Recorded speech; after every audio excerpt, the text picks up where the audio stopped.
Count the stars.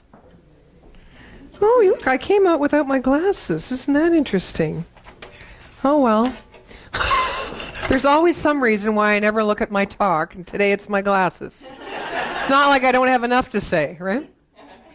I'll think. You're a strong prescription. I have some too.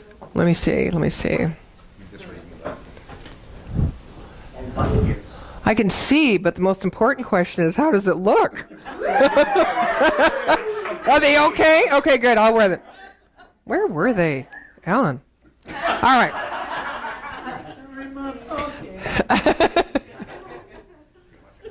Yeah. I'm going to start today. We're talking about wealth consciousness. So I'd like to start today with something that came across the field. Some of you who may be on the newsletter of Circles of Rhythm with Judy Atkinson, she sent a marvelous author unknown poem after Valentine's Day. And I'd like to share that with you for those of you who haven't read it. It says, "You've got it all wrong. You didn't come here to master unconditional love. That is where you came from, and that is where you'll return. You came here to learn personal love. Messy love, sweaty love, crazy love, broken love, whole love. Infused with divinity, lived through the grace of stumbling, demonstrated through the beauty of messing up. Often. You didn't come here to be perfect. You already are. You came here to be gorgeously human, flawed and fabulous, and then to rise again into remembering. But unconditional love, stop telling that story. Love, in truth, doesn't need any other adjectives. It doesn't require modifiers. It doesn't require the condition of perfection. It only asks that you show up and do your best, that you stay present and feel fully, that you shine and fly and laugh and cry and hurt and heal and fail and get back up and play and work and live and die as you. It's enough. It's plenty.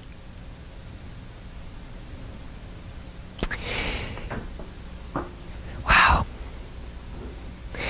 I read this, and one part of my brain went, I know that. And the other part of my brain as a spiritual leader went, whoa. What do we talk about all the time? Unconditional, as in neutral, as in open, as in ever expanding, as in letting go of attachment. Unconditional. What do we have that to relate? How do we relate to that? Usually in relationship. I want to learn how to love you unconditionally so that my needs that come from my belief in my own lack or inadequacies as a human being are not going to get in the way through my projection on you or my judgment on you of my being able to give love and receive love from you. We try to reach for this thing called unconditional. What we're really reaching for is what I would, for the sake of today's talk, is talk about having a wealthy, healthy consciousness. Knowing that I am love unconditionally. That is the truth of my nature. How I express that over time as we open to let go of those limited ideas of who we are, and as we open to love ourselves in those places where we feel inadequate or we feel wounds, over time, that love, which is all pervasive and all healing, works inwardly, and automatically our expressions outwardly change and shift. And we can see the demonstration of the work that we do as we learn to love ourselves. Another way of saying that for me is learn to integrate myself. We have many words in this language as to how to understand that. So one of the things that is very common is how do we live from our heart, right? How many times have you said, I need to protect my heart? I don't think our hearts need protection. I think that is where the unconditional, if there is such a thing, experience of love is. For when we love and when we express through our heart, nothing stands in the way except our thought about it, except our expectation of what might happen after we express cleanly and lovingly from our heart. We are enough because we exist. This human element, this human experience that we go through is not meant to be anything but what it is in the moment. Now, I'm going to give you a real clear example of this. I cried all the way here today. I walked, no, it's okay. It's okay. Because Monica said I looked hot. Oh, she didn't use those words, but I knew what she was thinking. No. So here's the thing. I used to think that when I cried and I was sad, something was wrong. Now I know that this expression of the mystery, because often we cry when we're touching into something that we don't know. It's an emotion. It's something's going on. Is something not going on in your life? It is. Is something not going on in the world? It is. Is something not going in collective consciousness? We all feel it. We cannot speak it. We can't put our finger on it, but it's having a profound effect on us. Because as the world is, so are we. As we are, so is the world. So this is going on, this energy. And what I know is that if I try to think my way through it and figure it out, I'm hooped. When I was in Disneyland, it's like, do not think, just experience. Just show up. And it was called WOW, the conference, World of Wonder. And I would say my continuing theme since the beginning of the year is World of Wander. I just seem to be wandering and just showing up right where I am. Interesting experience. So when I cry, I'm in wonder about that. When I love, I'm in wonder about that. When I'm in frustration, I'm in wonder. I just show up there and I'm in wonder about that. You know, St. John of the Cross, the dark night of the soul, he came to mind today because I thought, you know, because you can cry a long time. Or you can wander a long time until your mind says something's wrong here. What if your mind never kicked in and said something's wrong here? What if you just showed up where you were and you were absolutely in the perfect journey for where you are as a spiritual being, knowing that your expression is always moving beyond what has gone before, knowing and sensing that inside you are full of wonder, knowing that you are free, save that you need to figure out how to be free. You are all these things in your nature. If we show up and just wonder about it, then it takes those labels, it peels those labels back off. It's not wrong. I'm not in the dark night of the soul. Oh, it's okay, I'm in the dark night because in the dark, then I can see the light, because without the polar opposite, you don't know the whole, right? We've got all these ideas of how to understand where we are, but mostly we have all these ideas to create the context of where or who we are not. In Disneyland, you're a kid, right? And I wasn't going to go to this conference. I was doing that, I don't want to do that. And then I remembered, Nadine, remember the last time someone asked you, what did you do for fun lately? And I couldn't answer the question. I went, oh, do I want to make you feel better? Sorry, I have a soundtrack to it. Yeah. Oh, my sound effect. And fun. It's a very foreign thing to me. I'm happy. I'm enjoy even when I'm crying. But fun? That's like play. for some of you who won't know me, I was a clown for many years.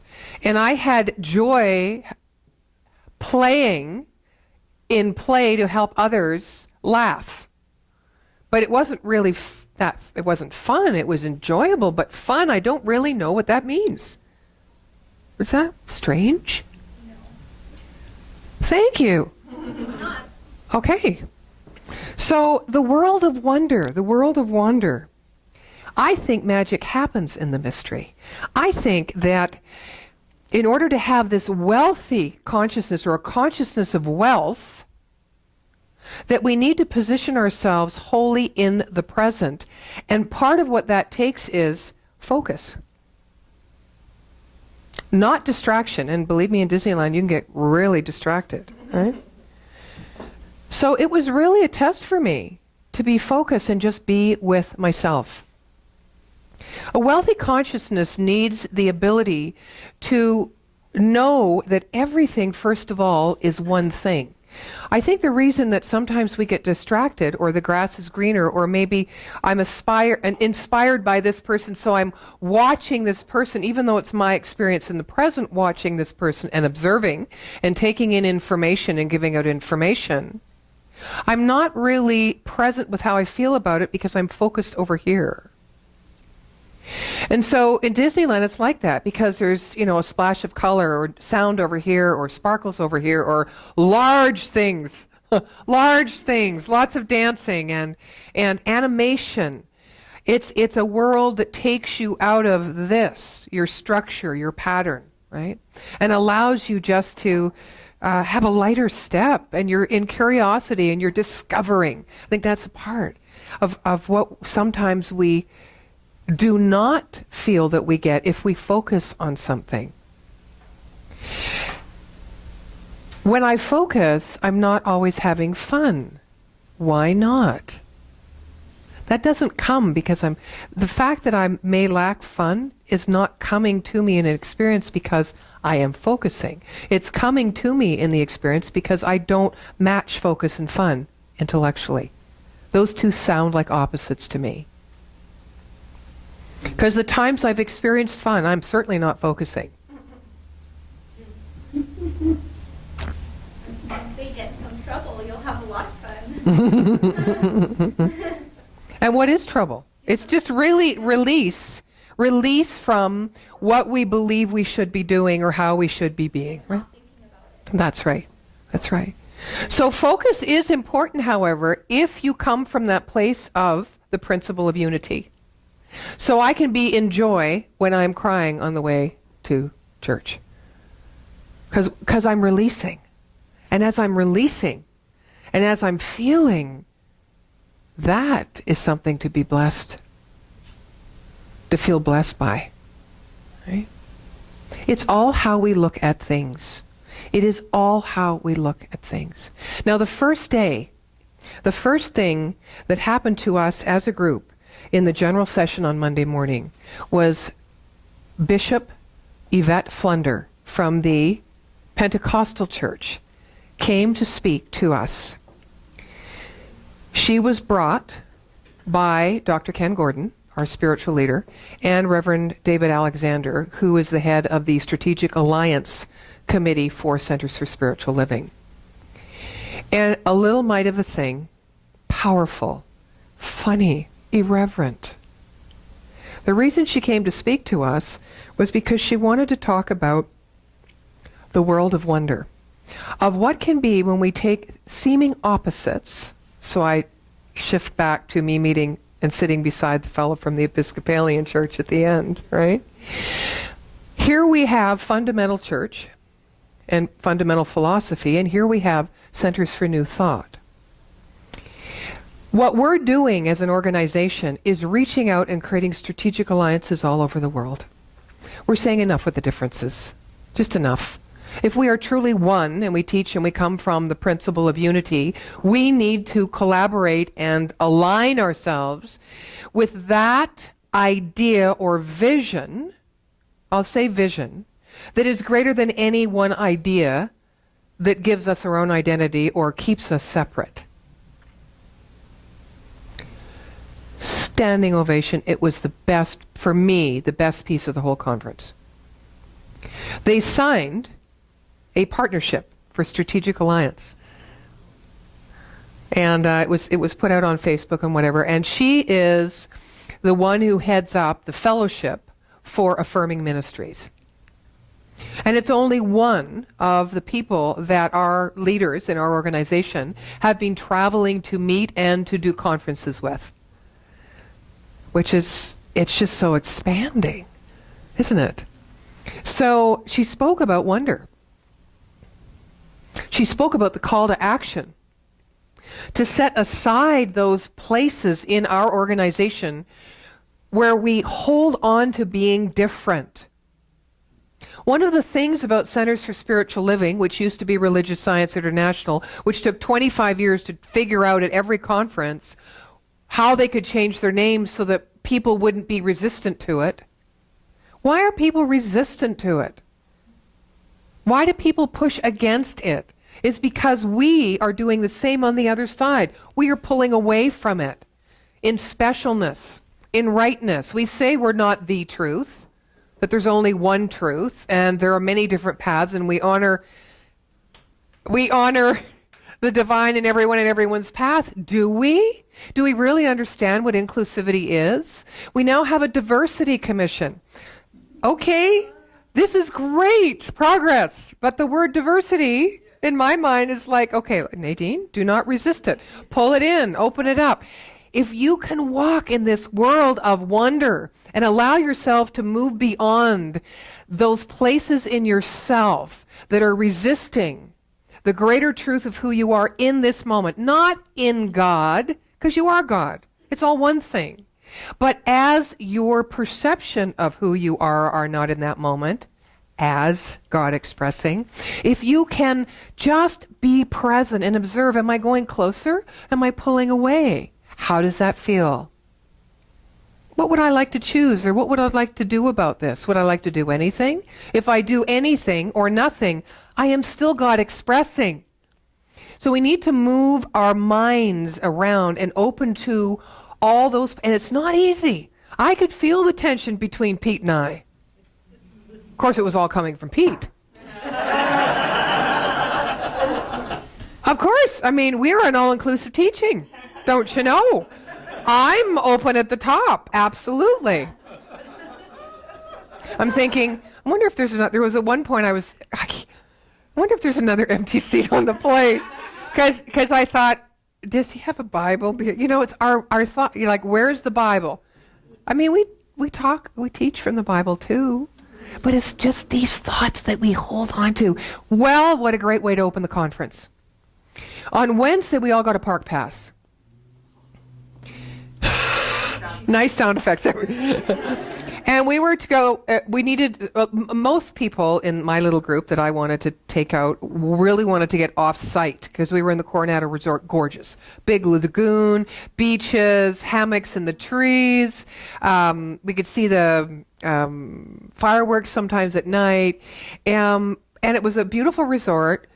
And there was about 4 places to eat. Well, after the 3rd or 4th day, it's like, I can't go anywhere. I'm stuck here, you know. So anyway, the park pass came at the right time, Wednesday, and we did a nice dinner, and then we went to Hollywood Studios. And we walked around, and then at the theater at 8 o'clock, a man named Austin Vickers was one of our keynotes, and he is the man who created the movie People versus the State of Illusion. And his whole talk was on imagination. The world of wonder, opening up that imaginative resource within you to allow yourself to move away from the limited idea and the place of tension within you that keeps you separated from your heart and from your head. A little bit later on, Reverend David Alt from the Atlanta Church spoke, and he talked to us about his trek up Kilimanjaro. And it was not too long after he had had some heart surgery, which he tried to avoid for a year because he wanted to do mental healing and dissolve the condition through our teaching and our spiritual healing principles. He was very upset when he went to his second opinion a year later, and they told him that he needed surgery immediately, that it actually had gotten worse over the year. So he did. And it was a month or so after he decided he was going to climb Kilimanjaro. So he shared with us this trek. And when he came, he fell back. He actually was ahead, and one of the second oldest. There was about 6 people with the guide and all the Sherpas that came and brought the camp stuff and the clothes and the food. And he fell back about maybe 3 or 4 hours before reaching the top. And he was a total mess. He could hardly move his feet. He was drooling. He was like doing all these things. He couldn't find himself. And the guide who fell back with him just kept saying, another 10 minutes, another 15 minutes, you must move, you cannot stop, you must move, you must move. He thought he was going to have a heart, like all these things. His dark night was upon him. So this is the part of wealth consciousness that takes the will. He certainly had the focus. He knew where he was going. He had set the intention.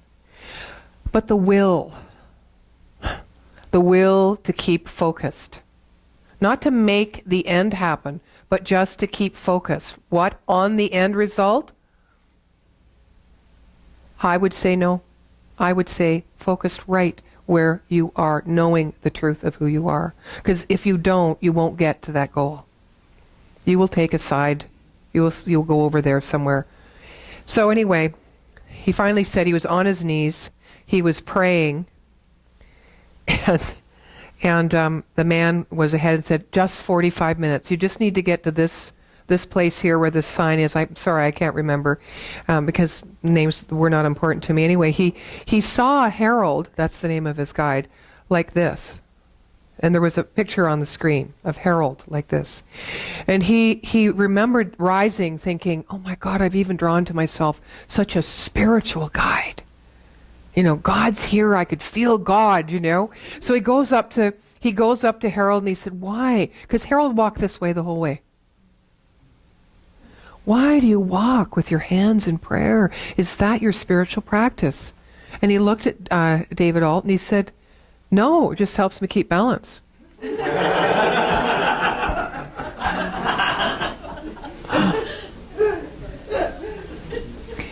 Life is sacred. It's not serious.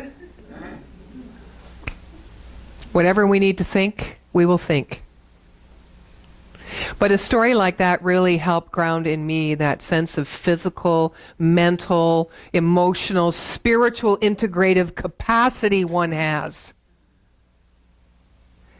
When someone has a mind that is strong, that has been living in spiritual practice and comes to that place where they cannot move, to know they can still move. They can still get to where they want to go is such a powerful thing. And we have that opportunity all the time. And it's not so much an outer goal like the Kilimanjaro. It can be that commitment that we make to ourselves. To allow ourselves even to be present and wander in the mystery. So much is found there. Because substance, scientifically, the substance, of course, the dark matter is, you saying, in between the stars. In between the stars. That is where that new expansive possibility of life exists. I'll share another little story with you. Dr. Arlene Bump, some of you may know. She is the senior pastor in the Fort Lauderdale Church. She was the president of RSI for quite a while. She was one of the people I wanted to take off site. You know, people kind of refer to as the queen. And I was moving her around in the wheelchair a lot, even though she didn't want to be seen in a wheelchair. But the fact was, she just couldn't make the walk. She would have stayed in her room most of the time. And so she's getting a little grumpy in her old age. By the way, I did bring 3 dwarfs home with me. I'm going to talk to you about those in a moment. Doc, grumpy, and bashful. And I think Doc, Doc is that I know it all kind of person. He's a born leader. So is Grumpy, actually. But Grumpy is that devil's advocate. He's kind of the opposition. And he always sits in a boardroom. You're wondering why I'm talking about a boardroom, because I got this information on a site that calls Excellent Solutions, and it's all about, instead of the Myers-Briggs test, it's got the 7 dwarfs and their personality and how to deal with them in the boardroom. It's really fun. Has nothing to do with Disney. Nothing to do with Disney. But anyway, Grumpy is the one that sits across from Doc, right, like this. And then there's Bashful. Oh, not Bashful. I didn't bring Bashful home. I brought Dopey home. Dopey, because Dopey is the visionary. Dopey is the one that's neutral. Dopey is the one that loves beauty and aesthetics and animals and children and... Pardon? You. And me? No, you Dopey. Dopey loves you. Aesthetics. Ah. Has to look just right. You're drawing a comparison between me and Dopey? I think I'm still in Disneyland. Well, you know what? You're ahead of me. Because when I went through all of them, I mean, we're all a little bit of each. You know how that is. But I related to Dopey better than I thought. I'm just not going to go there. Thanks for going there. Oh, my gosh. So Grumpy is the will guy, you know? He's got that will. He's going to hold that focus. He's going to hold Doc to the intention, right? And then there's Dopey. One of the things about Dopey is that Dopey has a bigger world view than any of the other dwarfs. Dopey's the visionary, right? Anyway, getting back to Dr. Arlene. That was a segue I wanted to share with you because I knew it was fun. Anyway, she said, okay, I'll go with you and Dr. Maxine. And we also went with another gentleman, Reverend Michael.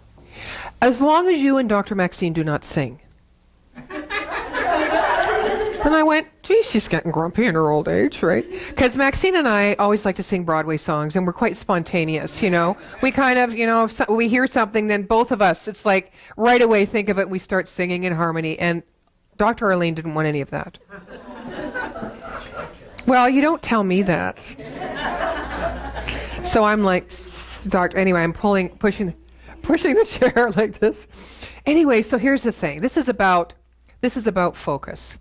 When we focus on the greater truth and use these principles to create something that we want, we cannot, of course, have any of that opposite energy, that resisting energy within us. And often we do in our subconscious mind. We hold it there, and that's why we don't get the demonstration we want, but we always get the demonstration that comes from that greater, deeper belief system that has a lot of emotion behind it. And what did she have emotion behind?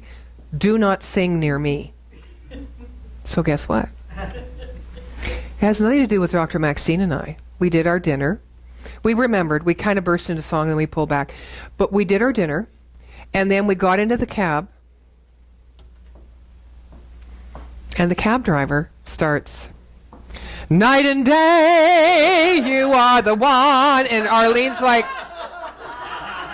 well, Maxine and I were like jelly on the floor. And then he does Frank Sinatra impersonation, poorly. And then he does Louis Armstrong, poorly. And Michael he's in the front seat. He's egging him on and he's singing. And Arlene's well, I won't even tell you what she said because it's very unministerial. And no, I won't tell you.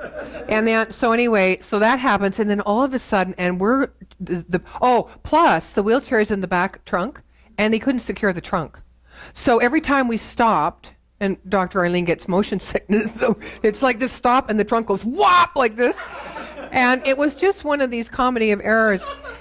And so anyway, she's actually started laughing. She could not contain herself. And she started singing. Isn't that wonderful? Because there is a dopey and grumpy. There's always a dopey and grumpy. Because there are not two things, there is only one thing. Which Jean Houston, who was our keynote at our final dinner, spoke. I don't know if any of you have heard Jean Houston or seen her speak live, but she comes out with this long lion mane of hair. And she's like this Mother Earth, Mother Bear. She is this formidable force with a wicked sense of humor. Wicked. And she prepared the talk specifically for us. Now, I've heard her talk about her latest book, The Wizard of Us, which is a wonderful allegorical story of the journey that we take and how we run into all those different parts of ourselves along the way that we have, so we have to piece ourselves back together. But hers was a call to action. Hers was a confirmation with everything she said about the magnificent capacity that lives within us and that we are who we are, specifically each one of us, to be the full and divine, perfect whole expression of the sacred one at this time. That there has never been a time, one of her favorite lines is, everyone else thought they were the ones, and that was the time. But truly, this is the time and we are the ones. It gets a laugh every time. Yeah. But she just brilliant the way she spoke at everyone, and at the end she asked everyone to stand. And she asked us to hold our hands up, which was a little bit different for the Centers for Spiritual Living folk. And she had us hold our hands up to meet that cosmic self. She called it the Entelechy. And she talked to us, and she played God Love Her Pack-a-Bell. I hear it every wedding, but it was lovely. And we just stood there in silence with our hands open, and I could feel my arms and my hands moving and expanding as she spoke. I don't know how your experience was, Susan, but that's how she left us. Look at that. That's how we left the conference, as a field of consciousness like this. It was brilliant. Of course, I had 3 desserts on top of that, so my field kind of shrunk like this by the time I went to bed. But world of wonder. We're not meant to be perfect. We're not here to strive for unconditional love. We're human for a reason. Because if we can't own and claim all of the wonder of being human, we suffer. Yeah. So I want to close just by thanking you all for being the presence of this wonder, because I am always at wonder when I look into your eyes, when I hear you talk, when I see you go through things, because you're going through things so that you can feel this. This is the natural state. This is the state of unconditional love that we come from, and that we not just go back to, but that we are. It's not like this is this and then we become human and we have all this struggle and conflict and pain, and then finally, we go back home. Oh, yay. It's that right here is home. So be in a world of wonder. Be in the mystery. Cry, laugh, be messy, mad, sad, whatever it is. But keep breathing and knowing there is that greater expansive truth of energy that you are, that is only as far away as your thought about yourself. It's not your thought about God. It's not your thought about, am I on the right spiritual path? It's not your thought about, how is somebody else in my life being toward me or how I'm being toward them. It's only as far away as your thought about yourself in that moment. Take a deep breath. Put your hands up and just be silent for one moment.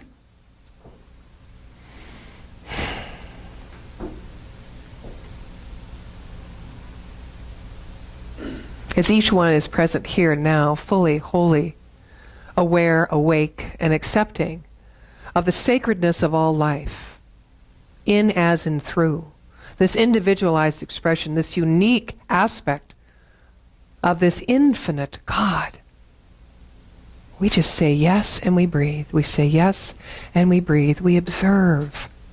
We be present. We be fully, wholly present. And we have a fully, whole, sacred experience of this, our human journey. And in great thanks, we bring our hands together like Harold and keep our balance in our mind, heart, spirit, and emotion, as we know they all naturally are tied together in the divine order of life. And so it is. Thank you. Thank you.